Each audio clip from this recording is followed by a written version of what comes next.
Hello and welcome to Barwells Solicitors Let's Talk Law, the podcast where we break down important legal topics, helping you understand the issues that matter most to you and your family. I'm Greg Hall, the Marketing Manager at Barwells Solicitors, and in this episode we'll be talking about two vital areas of future planning, wills and lasting powers of attorney. I'm delighted to be joined today by two members of our private client team from our Helsham office, Solicitor Hannah Trigwell and Chartered Legal Executive Joanna McCarthy. Welcome to you both.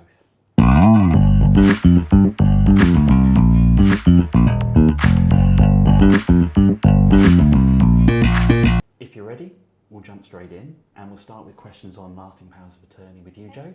First of all, can you just explain what a lasting powers of attorney is? So a power of attorney is when you appoint somebody to act as if they are you, make decisions for you if you're unable to make the decisions yourself. Lasting powers of attorney, there are two types. There's one for property and financial affairs, which allows you to appoint someone that you trust to do everything from phoning the bank for you or paying the bill, right through to the sale of a property if it was necessary. It can be used as soon as it's been registered, but only with your consent. And then if you were to lose mental capacity through an illness or through an accident, you've already got people set up in place who are ready to be able to step in and manage your affairs for you. The health and welfare one is different because that can only be used once you've lost your mental capacity. Obviously, we hope that that's something that won't happen and that is just an insurance. Gives you peace of mind knowing that if that happened to you, you have got people who you trust, who are set up and in place, who can talk to doctors, carers, social workers, as if they are you. Okay, thank you, Jo. What would you say is more important, a lasting power of attorney or a will? The thing to understand is that they both do completely different things. So a will is for once you've passed away, what happens to your assets once you've passed away, whereas a lasting power of attorney is about what happens whilst you're still alive. And in fact, the fact that it does cover whilst you're alive means that it's possibly even more important than your will. Okay, can I create my own lasting powers of attorney? Can I do that myself? So I'll be completely honest with you, in the same way that you can prepare your own will at home and avoid legal costs, you can do that also with your lasting power of attorney. You can go online or download the documents and prepare them yourself.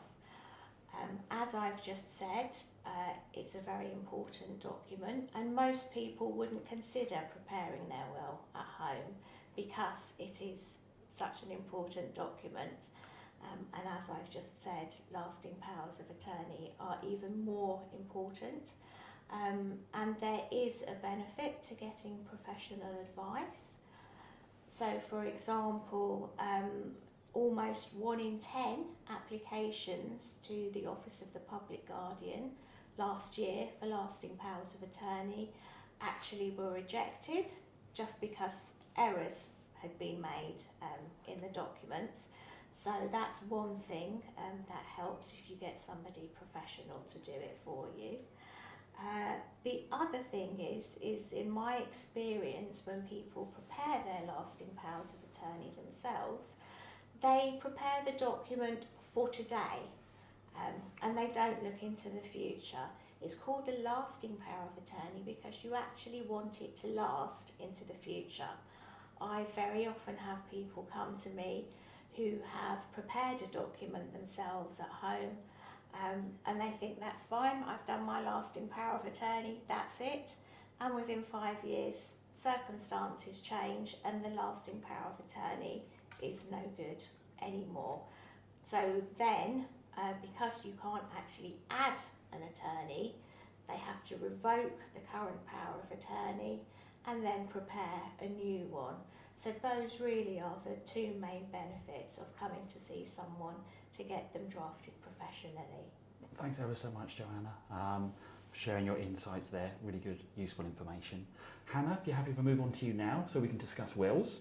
To start with, if you just let me know, what is a will? So a will is a legal document that expresses your wishes for when you pass away. Okay, and what should be included in my will? So some of the main points to consider when you prepare your will would be, for example, your executors. Your executors are the people who will deal with your estate. They will be the people in charge of administering and expressing your wishes and making sure that they are put in place. Another important part to consider would be your funeral wishes. For example, that's not something that you would typically discuss with your family. So if you do have any express wishes of perhaps you'd like to be cremated or you prefer to be buried, you have a prepaid plan, it's something to pop in there to make sure that everyone is aware. So another point you can consider is if you've got children under the age of 18, then you can express in your will whom you would like to appoint as your guardians for these children if you pass away when they're still under the age of 18.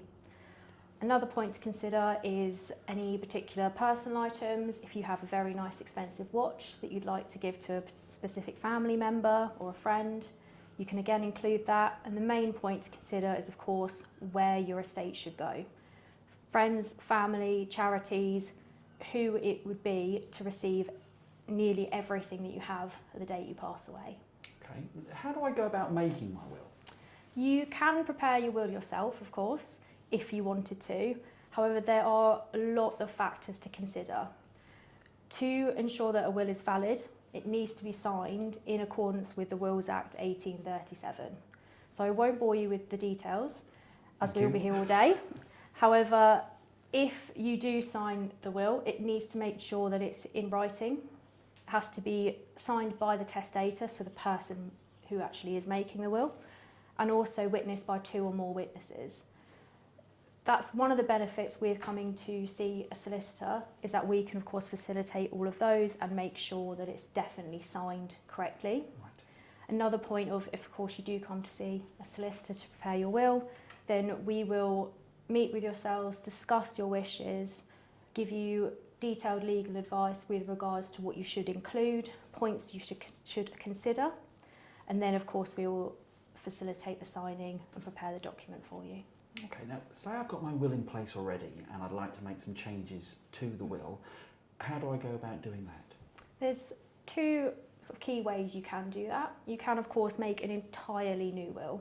If you make a new will, just make sure that it does revoke any existing will you've got in place, and then it will effectively replace that document on the date you sign your new one, and then it can stipulate any new wishes that you might have. A second way you can do it is by preparing a codicil. Codicil is effectively a document that runs alongside your will, just to make an additional change, perhaps take something out, maybe add a legacy. However, if you are to make a codicil, again, there's very strict rules with how it should be signed and how it needs to be prepared, and it has to be signed the same way you would sign a will. One of the points to consider, and I would stress to a lot of people, is please do not write on your original will or cross through any mistakes or change any names by simply writing on the original document. That can cause so many complications when you pass away.